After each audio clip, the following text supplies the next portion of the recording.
জনগণ সকল ক্ষমতার উৎস উল্লেখ করে চট্টগ্রাম বিভাগের অতিরিক্ত বিভাগীয় কমিশনার উন্নয়ন শারমিন জাহান বলেছেন, তথ্য হলো একটি শক্তিশালী মাধ্যম। জনগণ তথ্য জানার অধিকার নিশ্চিত করতে পারলে তাদের চিন্তা, বিবেক ও বাক স্বাধীনতার সাংবিধানিক অধিকারও সুপ্রতিষ্ঠিত হবে।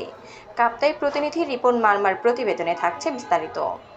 মঙ্গলবার ২০ মে বেলা ১২টায় রাঙামাটির কাপ্তাই উপজেলা পরিষদের সম্মেলন কক্ষ কিন্নরিতে অনুষ্ঠিত অংশীজনের এক সভায় সভাপতির বক্তব্যে তিনি এসব কথা বলেন। সভায় অভিযোগ প্রতিকার ব্যবস্থাপনা, সেবা প্রদান প্রতিশ্রুতি, তথ্য অধিকার আইন ২০০৯ ও শুদ্ধাচার কৌশল বিষয়ে আলোচনা হয়।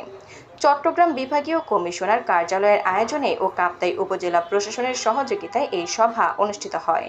সভাটি সঞ্চালনা করেন কাপ্তাই উপজেলা নির্বাহী কর্মকর্তা মোহাম্মদ রুহুল আমিন।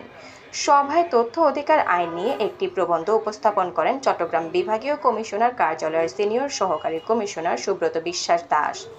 সভায় সরকারের বিভিন্ন দপ্তরের প্রধান, স্থানীয় জনপ্রতিনিধি, আইন শৃঙ্খলা বাহিনীর প্রতিনিধি, শিক্ষক, হেডম্যান, সাংবাদিক সহ বিভিন্ন শ্রেণী পেশার প্রতিনিধিরা অংশ নেন।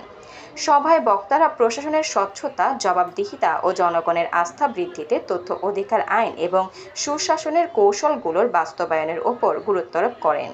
আফরিন মোমো, দৈনিক খোলা চোখ। আপনার স্বপ্নের যাত্রা হোক ফ্লাই ইনফিনিটির সাথে।